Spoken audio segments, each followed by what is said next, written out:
So I've tried pretty much everything when it comes to getting in shape, losing body fat, building muscle mass, getting abs. I've tried fad diets, I've tried fad workouts, I've tried counting calories, I've tried not counting calories, to the point where I've gone through trial and error with pretty much every strategy, and I now know what works. And I've come to the realization after trying everything and working way harder than I needed to, that it's way easier than I thought all along, at least before I learned everything. Now, something I've been thinking about for a long time is, why is it so hard for everyone? Why is fitness so difficult for everyone? It's not actually a difficult thing. It's not hard to lose weight. It's not even that hard to build muscle mass. And I think it's just a big misconception. Fitness is not actually difficult, and the more difficult that you believe that it is, the more difficult it's going to be for you. If you simply understand the foundation, if you simply understand the basics and the minimal effective dose that actually needs to be done in order to lose weight, build muscle mass, I promise you, it's not very hard. And if you think it's difficult, you're going to look for a quicker fix. You're going to look for some, because if you believe it takes this much, but you're only willing to do this much, then you're probably going to say, well, it probably takes this much. I'm only willing to do this much. Is there a quick fix? Is there a hack? Is there something else that I can do that's going to still get me to that? So that's why everyone's looking for these hacks, these quick fixes, these fad diets, when in reality, it doesn't actually take this much. Really, this is really all that it takes. But people think that they need to look for something. They need to look for something new, something magical. I hope that makes sense, because in reality, even with these hacks and these fad diets that are marketed to be cutting the corners and an easy fix to your goal, even those are way more difficult than what it actually takes to get in shape. I would hate to do a fad diet or these fad workouts. They sound awful, and they are awful because I've done lots of them. I guess I shouldn't say I've done all of them, because there's new ones that come out like every day and that people claim is like the new best thing, and I don't do them anymore. So all the old ones, I've done them. All the new ones, never touching those things. So I'm gonna explain right now pretty much everything that you need to do to get in shape in order to build muscle and lose weight, whatever your goal is. I'm gonna explain it in the simplest way possible. Actually, this video is just on fat loss. When I started filming, I ended up going way too in depth on the fat loss portion, so it would have just been way too long of a video. So the next video, I'll go more into the muscle gain side of things, and then I'll probably do another video that just kind of encompasses everything. I'm gonna give you everything that you need in order to just get started and start seeing results pretty quickly. And I guarantee you, if you just follow what I tell you in this video, you're gonna see better results than you've ever seen from any fad diet or hack. So let's go. All right, the reason that fitness is so easy is not because if you do something magical, you can just magically get in shape. It's because it's actually simple. And if that's hard to believe, I'm not that surprised, because the fitness industry and the media has made it out to seem like something super complex. And the fitness industry is an extremely profitable industry. There are tens of billions of dollars circulating through the fitness industry all the time. The weight loss industry alone is a $30 billion plus per year industry. Yet we're the second fattest country in the world. Yes, clearly there's something wrong, but there's also something right. If you can make fitness seem harder than it is, right? Basically creating a problem, you're creating the idea that fitness is very difficult and it requires all these random solutions to make it work. And you're creating a problem and you're selling a solution. And it has worked very well for them financially. The weight loss industry and fitness industry is very, very good at making money. Not very good at getting people in shape though. So I'm gonna show you how to actually get in shape. We will start with weight loss and then we'll go on to more muscle building. And they're actually very similar, believe it or not. So weight loss requires a caloric deficit. At least most people have heard of it, know that it's something, right? So weight loss, calorie deficit. What does this mean? This means you are burning or expending, right? Burning more than you're consuming or eating. Example, you burn 3,000 calories a day. You eat 2,500 calories a day. 3,000 minus 2,500 equals 500. That means you're in a 500 calorie deficit. If you're in a 500 calorie deficit every single day, you lose 1 pound of fat per week. I'll tell you why that is. 1 pound of fat equals 3,500 calories. If you're in a 500 calorie deficit, meaning you're extracting 500 calories of body fat daily, 500 times 7 days a week, 500 times 7 equals 3,500. Meaning that this is the deficit that you need to be in weekly to lose 1 pound of body fat every single week. So make that daily, 500 calorie deficit every single day, minus 4 pounds of fat per month. That's it. If you want to be a little bit more aggressive, you want to lose 8 pounds a month, 2 pounds a week, what do? Instead of 500 calories a day, 1,000 calorie deficit a day. So just to reiterate, that doesn't mean you're eating 1,000 calories or you're eating 500 calories a day. It means that's what you're not eating. So an example of a 1,000 calorie deficit would be you burn 3,000 calories daily, so you consume 2,000 calories daily, which means that this number would be 1K, 1,000 calories, 1,000 calorie deficit. You'd be at minus 1,000 calories. That would equate to losing 2 pounds of fat every single week. How do you figure out how many calories you're burning? There's an equation called the Mifflin-St. Jeor equation. It's an equation that's designed to give you a pretty solid estimate as to how many calories you expend daily. So you can either look up that equation, plug it in manually, or you can just go online and look up Mifflin-St. Jeor calculator. You look at Mifflin-St. Jeor calculator, you can go online, click on any of the links. You plug in your sex, your height, your age, your weight, and your activity level, and it's gonna put those all into an equation. It'll spit out your daily calorie burn, daily calorie expenditure. Depending on what that number is, if you want to lose weight, you eat a certain amount of food that is in accordance with that number. So most of those programs online will generally tell you to. It'll say, okay, if you want to lose 1 pound of fat per week, here's how much food you need to eat. So it'll tell you this as well. It kind of automates the whole process, but just so you understand, this is pretty much how it works. So what you're going to do is you're going to go to here, you plug in your info, it's going to spit out how many calories you burn daily. Let's say that number is 2,300 and you want to lose 1 pound of fat per week. What's 2,300 minus 500? 1,800. This is how many calories you need to consume daily to lose 1 pound of fat per week. So how do you figure out how many calories you're consuming daily? You just count calories. Now there's another way to do this without counting calories that's not as exact, and that's how I live. But I want you to understand both sides of doing this. This is very effective. I've done this before and it works. I just don't like counting calories. I think it's kind of tedious and it's a little annoying, and I don't want to live. I don't want to have to track every single thing that I eat. I just want to eat what I want. So I've come up with another way that's very effective. That's how I do it now. I'm going to share that next, but I'm going to finish this explanation very quickly. So how do you count calories? How do you figure out how many calories you're burning daily, right? You can honestly use an app like MyFitnessPal, or I don't know how accurate that Cal AI tracker thing is. I think it just kind of gives you a rough estimate, but there's a lot of apps that do this for you. I don't like the apps, honestly. Everyone does for some reason. I don't know. I don't like them. I always like to do it just manually. I'm that way. But to do this, to get a basic understanding, 1 gram of carbs equals 4 calories. 1 gram of protein equals 4 calories. 1 gram of fat equals 9 calories. So what does this tell you? This tells you that fat has more than twice the amount of calories as carbs and protein. Now, these technically aren't actually 4 calories. They're not net, it's not net 4 calories. It's not really that important that you take that into consideration right now, but I'm always going to give you guys a little bit more information than you probably need. I don't want to withhold anything, just so you know.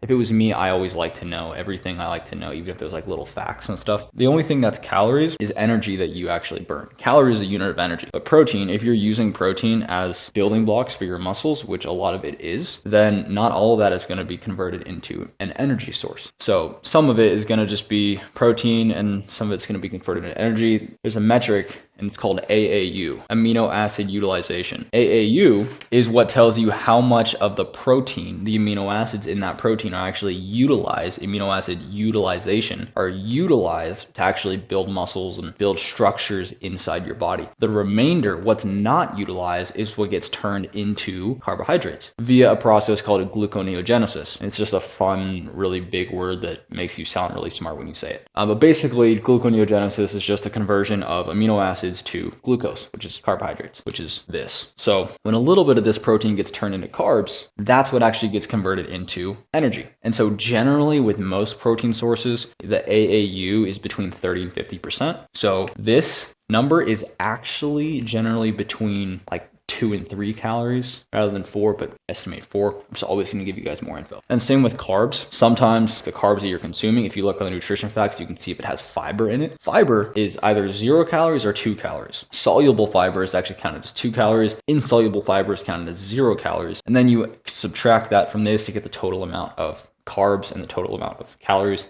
But then again, right now, I would not worry about that. Just the more you know. But for now, don't worry about AAU. Don't worry about amino acid utilization. Just worry about protein 4 calories, carbs 4 calories. The important part of this message, the important part of what I'm telling you is that you understand these 3 numbers. Just so you understand roughly how many calories are in certain foods based on whether or not they have more carbs, protein, or fat in them. So then what you can do is, how I started and how this worked for me is anytime I would eat something, I would just like look up how many calories are in it. And then I don't even look up the macros themselves. I just look up the calories. Just say like, hey Siri or Alexa, how many calories are in 100 grams of cooked chicken breast? something like that. I use a food scale so you can do it based on the weight, right? It's pretty easy. It's pretty simple. Just figure out the amount of calories and everything that you eat. Just add it up to hit this number. Now, if you struggle with like eating too much food and it's hard for you to restrict yourself, there's a lot of things that you can do to just kind of manage your cravings. You have to figure out what you struggle with more, whether that's a craving or the feeling of feeling full. So the difference is when you are dieting, generally people have one of two things that they're battling. It's either the feeling of actually being full, or it's an actual flavor that they need to satisfy, like a sweet tooth or something savory. So if for you, it's the feeling of being full, then your dieting foods that you're going to use to manage those cravings are generally going to be ones that are high volume, low calorie. It doesn't matter if it tastes a little weird. It's more just about how can I feel full without eating too many foods. So examples of that are going to be things like, I don't know, watermelon. There was this blueberry ice cream thing I used to make where I would kind of like blend up a bunch of frozen blueberries, and I figured out how to add ingredients in the right way to where when I blended it, I would whip it so it would like triple in size because it would just incorporate air. It would just whip up like this, like whipped cream, you know. That was incredibly filling. I used that when I was cutting for gymnastics and I got stupid lean. But stuff like that. If for you it's about feeling full, then you want to prioritize things that are going to make you feel full, that are high volume, low calorie, right? So low calorie, high volume takes up lots of space. For example, something that's low volume, high calories like oil. Tablespoon of olive oil, 120 calories. Massive plate of watermelon, also 120 calories. Now, if for you, the challenge is not necessarily feeling full, but satisfying a flavor, a sweet tooth, or some kind of savory flavor or craving, then focus more on the flavor. Don't worry so much about the volume. Focus more on satisfying that flavor in moderation. So for that, it would be, okay, if you really have a sweet tooth, allow yourself to eat one cookie. Just don't go crazy. Or allow yourself to have like a few chips with sauce or guacamole, whatever that is, you satisfy it in moderation. You just don't binge. And then if you are tracking, another rule of thumb is try and eat roughly 1 gram of protein per pound of body weight. And a lot of people know that already too. Like, this is pretty basic stuff. I think where it gets confused is that people don't realize that this is really all they have to do. If you didn't know this, now you do. If you did know this and you thought that there was more to it, there's really not. I'm going to give you a couple extra tips here in a second, but there's not much more to it. But yeah, roughly 0.8 to 1.5 grams of protein per pound of body weight. And that's a pretty wide range. It's not that important. You don't have to be that dialed, that exact, unless you're a top level elite athlete or you're a top level competitive bodybuilder. For 99% of people, you don't even have to be this calculated. And that's what I'm going to show you here in a second. Now I'm going to go over how I diet now and what I do with my clients and what I find to be a lot easier. It's not as calculated, but it's much simpler, and in my opinion, it's a lot more sustainable. However, you are free to do either option you want. Like I said, I'm not going to withhold information from you. So if you remember what I talked about earlier when I said 1 gram of carbs equals 4 calories, 1 gram of protein equals 4 calories, 1 gram of fat equals 9 calories. So if you remember, like I said earlier, right?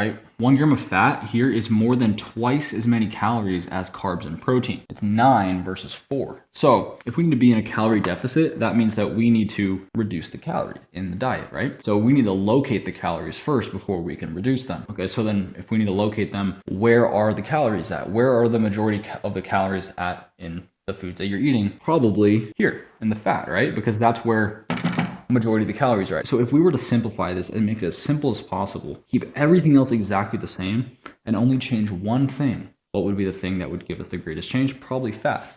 Let's say we were to reduce 100 grams of carbs daily from your diet. We would reduce 400 calories, right? 100 grams of carbs equals 400 calories. But if we reduced 100 grams of fat, we would reduce almost 1,000 calories daily, just by reducing 100 grams of fat. What's also interesting is that 100 grams of fat is generally smaller in size than 100 grams of carbs.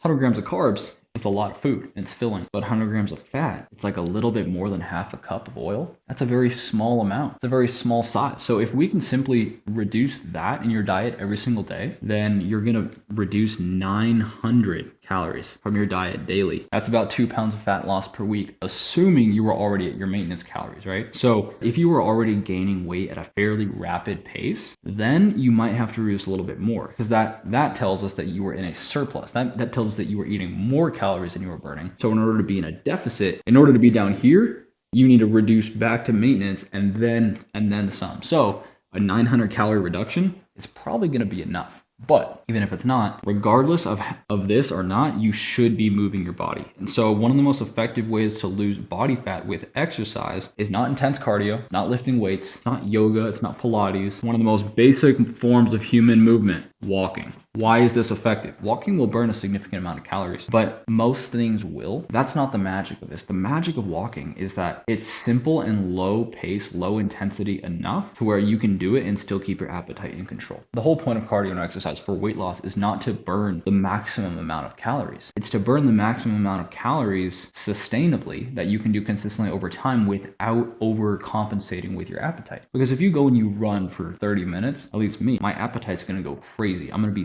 starving after that. But if I go and walk for 30 minutes, I'm probably not gonna, I might spike a little bit, but generally I can walk around a lot and it's pretty low pace to the point where my body almost doesn't even recognize that extra energy that's been expended. So it doesn't give me that hunger signal to overcompensate by eating more food. But if you're jogging, it definitely does. And what's easier to do? Burn 300 calories by jogging or eat 300 calories by eating? A lot easier to eat 300 calories. So it's not very easy to burn 300 calories jogging. So I would rather walk a little bit. Walking roughly 10,000 steps a day is going to burn an extra 200 to 400 calories daily, which is a lot. That's a lot. That is very significant because think about it. Like I said earlier, right? 500 calorie deficit daily is a pound of fat burned per week. Let's say you burn 300 calories daily from walking, and then you contribute to that deficit even more by eating, say, minus 400 calories from your diet. That's a 700 calorie deficit daily. Is that 1.5 pounds a week? That's amazing. What other changes are you doing? Pilates? No. Are you taking fat burners? No. Are you doing crazy intense marathons? No. Are you doing weird fad diets? Are you doing keto? Are you doing paleo? No. That is simply how it works. That is how I can lose weight whenever I want. That is how I can get as lean as I want, whenever I want, eating whatever I want. So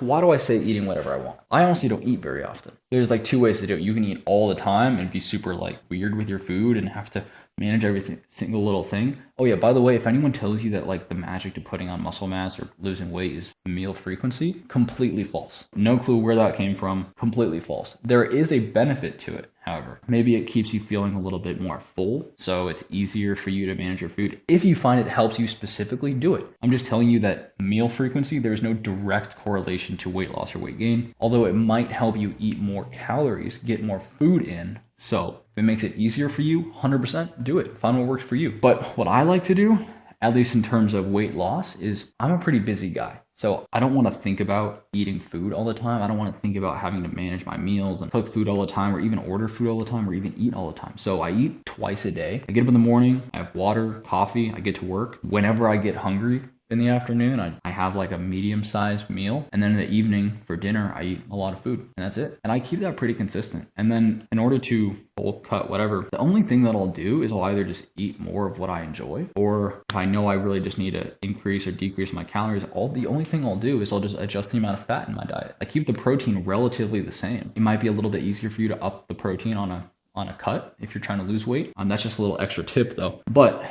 generally all that I'll do is I'll just increase or decrease the amount of fat in my diet. So I eat a lot of ground beef, right? 1 pound of 80-20, that's like pretty fatty ground beef, right? 80-20 ground beef equals roughly 1,200 calories. 1 pound of 80-20 ground beef is roughly 1,200 calories. And I'll eat a pound in a sitting. I eat a lot, but just for reference, 1 pound of 95.5 ground beef equals roughly, it's actually less than 600 calories. So what I'm telling you is simply by getting a different ratio of protein to fat, you can cut the calories literally in half, or actually less than that, right? It's the same amount of food, it's the same amount of beef. It's still 1 pound. Either way, the only difference is the ratio of meat, protein to fat. 80-20 versus 95-5.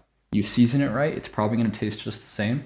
And most people don't even consume all that fat anyways. They usually pour it out. So with this, you're getting actually more protein, less fat, half the calories. If this was the only change that you made every single day, you'd lose about a pound a week, assuming that you were already at maintenance, right? So if you've been gaining weight, you're probably not at your maintenance calories. You're probably in a small surplus. And you can figure that out roughly by the rate at which you're gaining weight. So let's say you've been gaining weight, right? Let's say currently you weigh 200 pounds. And let's say 3 months ago, you weighed 180 pounds, which means that over the course of 3 months, you've gained 20 pounds. So how can we figure this out? Let's say 3 months equals 12 weeks, right? So you gain 20 pounds over 12 weeks. So let's divide 20 by 12. 20 divided by 12 equals around 1.67, which means this is roughly how many pounds you've been gaining on average. This is on average how many pounds you gain per week for the last 12 weeks. So we say 1.67, just call it one, let's just call it 1.7,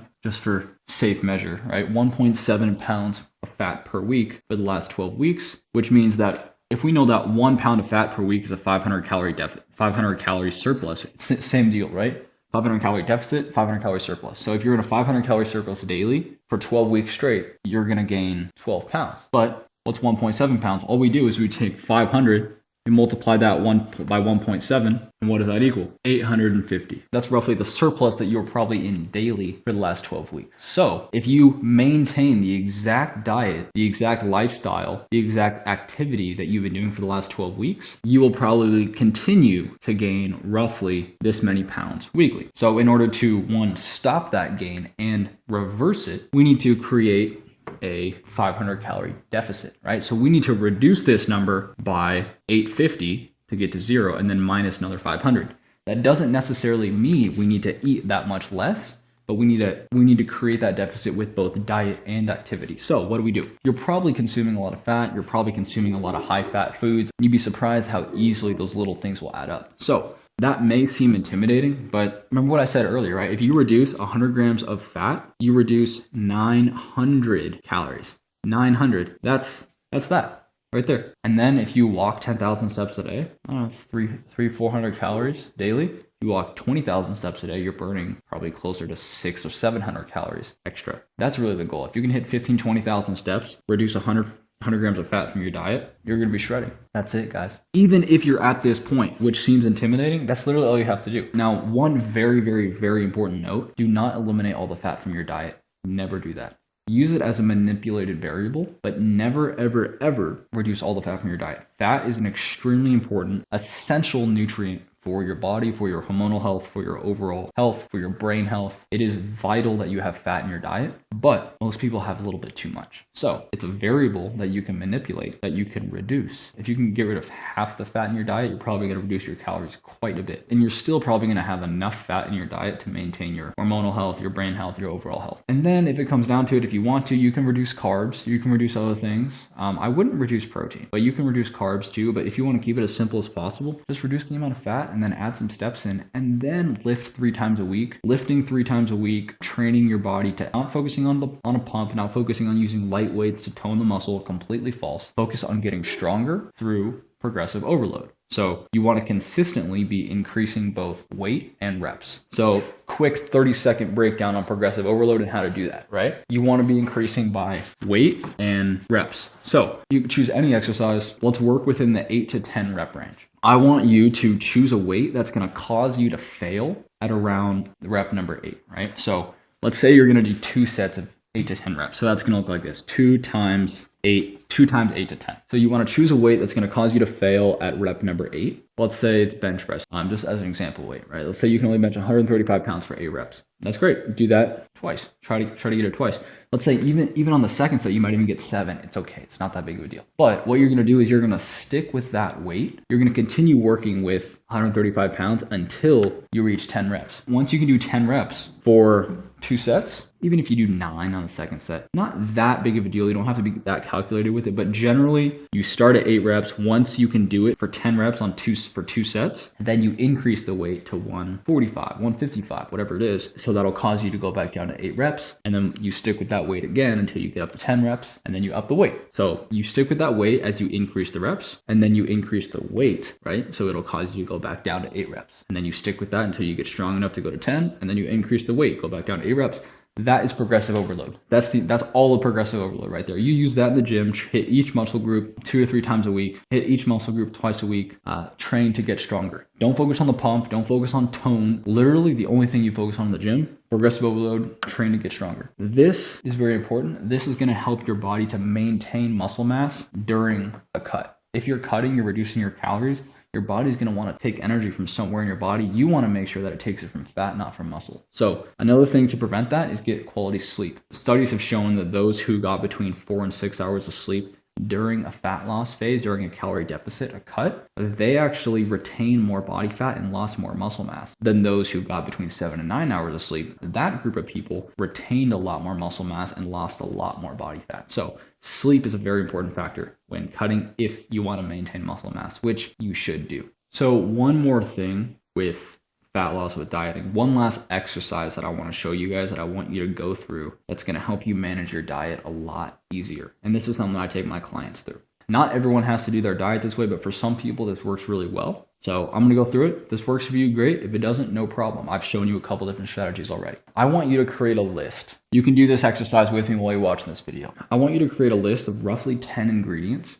And it doesn't have to be exactly 10, it can be between like 8 and 12. I want you to take everything that you consume, say 90% of the time. I want to see if you can fit that in a list of roughly 10 ingredients. So for me, an example, right? For me, that list would be like beef, eggs, sourdough bread, dates, honey, milk, butter. Butter and oil counts, by the way. This is ingredients, not whole fully put together foods. Ingredients, anything that has calories in it counts. So beef, eggs, sourdough, dates, honey, butter, olive oil, and chocolate. I eat a lot of chocolate. So this is my list of 10 ingredients that I consume roughly 90% of the time. So I want you to create this list, and don't worry about the other 10% right now. We're just worrying about the 90%. I'll tell you about the 10% in a second. I want you to create this list for yourself, and then what you're gonna do is I want you to identify everything in this list that is high in fat. Just identify it. So for me, for example, for my list, beef, high in fat, eggs, high in fat, sourdough, not high in fat, dates, not high in fat, honey, not high in fat, milk, I drink whole milk, so high in fat, butter is fat, olive oil is fat. Oh,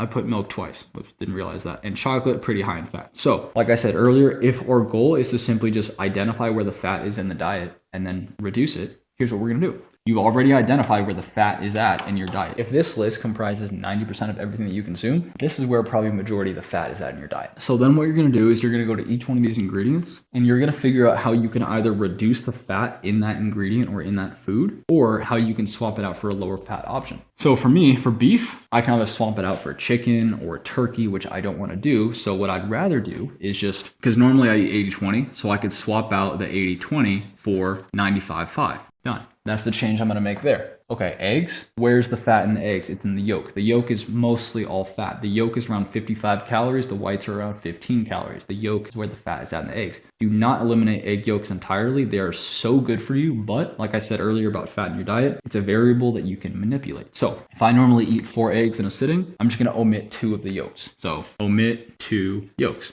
2, 3, whatever. Don't focus on these. Milk, whole milk. I don't want to drink 2%. I don't want to drink almond milk. I will not do that. I just don't want to do that, and that's fine. I don't have to do that. But what I can do is I can just reduce the amount of milk that I consume. If I normally drink 3 glasses a day, drink 1, 1.5, even 2. Reduce amount by 50%. Okay, butter and olive oil. They're generally just condiments, right? Either condiments or I cook in it. I'm not really gonna replace that with anything else. I don't use nonstick pans either, so I have to cook in oil. So what I can do is just moderate the amount that I use. It's very easy to go crazy with this stuff, to use too much, but it's also very easy to drastically reduce the amount that you consume just by paying attention a little bit. So for both of these, I'm just gonna say, I can probably afford to reduce this by 50% too. Reduce by 50%. And chocolate, depends how often I'm eating chocolate, right? If I eat it every day, okay. Eat it less often or reduce the amount. I'll say reduce by 30%. I still want to eat a lot of chocolate, and that's totally fine. So if I do this across my entire diet, and these are the only changes that I'm making, then I'm going to reduce my calories significantly by a lot. This might even be too much of a reduction. Think about it. Here alone, if I normally consume 1 pound of beef daily, that's already a 600 calorie decrease. This, if I consume 4 eggs daily, I consume more than that. But if I consume 4, that's a 100 calorie decrease. Let's say I consume 3 glasses of milk daily. That's 450 calories. I reduce by 50%. That's a 225 calorie decrease. So what am I at? I'm at 925 calories now before I even come down here. Let's say by reducing these, I reduce an extra 300. I've now reduced like 1,200 calories from my diet just by simply adjusting the amount of fat across my entire diet. So that's really where the magic comes in, is making that fat adjustment, but across the entire diet. And to do that in a way that's pretty simple and to isolate that variable, create this list and just identify the things that have the fat in it. That's the only change you're gonna make. Sourdough, dates, honey, any carb source, pasta, bread, fruit. Just continue eating the exact amount that you normally eat. Don't even, like, I'm not even gonna touch this. I'm not gonna touch this. I'm not gonna touch this. I'm not even gonna worry about those. I'm just gonna eat how I normally eat those. This is the only change that I'm gonna make to my diet. That is it. Now, the other 10%, right? I said I'd come back to that because this list is the 90% list. So what's the 10% list? Okay, now the 10%. This is when you're eating something that's not in that 90% list. Maybe you're eating out with your friends or you're out on a vacation. You're in a situation that's kind of an outlier. How can you make sure that you're still roughly in line with your goals, even if you're eating something that's not on that 10% list? So the 10% is not a list of foods. It's just a list of guidelines to follow. Basically, it's just manage and or reduce fat. So it's very easy to eat very high calorie foods and consume a stupid amount of calories when you're eating out with your friends or you're not paying attention. Generally, most of the time, it's just because you consume a lot of oil or fat. Street food, most of it is fried. Tons of food there. So things to avoid, right? Fried foods, stupid high in calories. Sauces. One thing that is very dangerous is salads. Salads are deemed as healthy, low calorie, skinny food, but oftentimes it can be the highest calorie thing on a menu at a restaurant. It's because it's basically just a bunch of leaves that are doused in oil. That's all a salad is. Leaves doused in oil. You can have like a 1,400 calorie salad simply because you're just downing a bunch of leaves, which have practically no calories, but they're doused, they're soaked, they have oil poured all over them. It's the stupidest concept ever for weight loss. Salads. If you consume a salad, if you have a salad, ask for dressing on the side, ask for no dressing, ask for vinegar or lemon juice instead of oil. That's perfect. That's a great option. The only reason these are incredibly high in calories is because they're doused in oil. Desserts, sauces, right? Salad, I'll say salad dressing. Sauces generally are really high in fat. And then if you're at a restaurant, you're eating something, try and order something that's generally lower in fat. It's going to give you a higher chance of it being lower in calories. Or what you could do is you could just go back to the calorie counting at the beginning of the video and just be like, okay, I'm just going to look up how many calories are in this item and just count it so you can roughly get a good idea for how many calories you're eating. If you do this, if you combine this with a general idea for roughly how many calories you're burning and how many you want to consume, that's probably going to be the best pair. But if you do that for long enough, you're not really going to have to count anymore. You're just going to kind of have an intuitive idea for how many calories are in everything. And you're probably going to be right because you're going to see that it works. So stay away from these, stay away from these, stay away from these.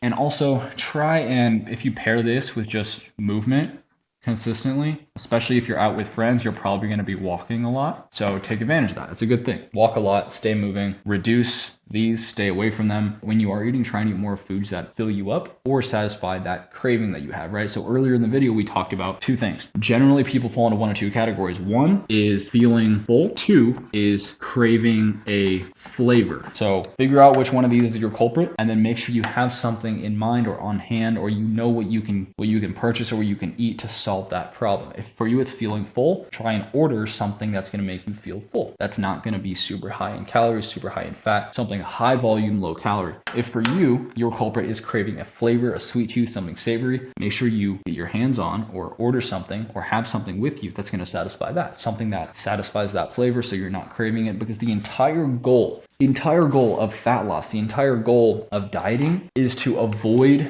the binge. The second you binge and the second you start doing it more than once, you're cooked.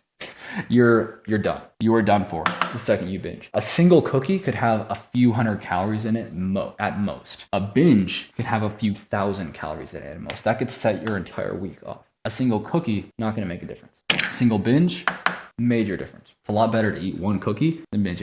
Oftentimes people restrict themselves too much. They're trying too hard. They're doing too much. So then this ends up happening. You can avoid the binge, get 10K to 20K steps a day, lift 3 times a week, train to get stronger, and make one of those 3 changes to your diet. You'll have no problem losing weight. That's literally everything that you need to know to start losing weight and start seeing results today. I'm going to make some other videos that go more in depth into certain things, more in depth into the gym, what exercises to do, how to do them, some other tricks that I use for managing cravings during a diet, things like that, little extra things to to help, but that's the foundation of what you need. If any of you would like my one-on-one support, my one-on-one help, if you want me to hold your hand and walk you through this and really take you through everything, DM me on Instagram, DM me the word fit, F-I-T. I'll reach out to you and we can have a discussion and see if my coaching, my one-on-one coaching is good for you. If you're following me, I want to do what I can to connect with you. If you're following me or learning from me, I'd love to connect with you and see how I can help. I really hope this is helpful. I know it was a lot of information. If you guys have questions, put them in the comments, DM me on Instagram, reach out to me. I want you guys to succeed. I have something so valuable. The fact that I'm able to stay in shape, be in shape so effortlessly, I would feel very selfish if I didn't share that with you. So I hope this helped. And if there was something that you were confused on, please let me know because I want to answer that question for you. I want to make sure you understand this because this is incredibly important.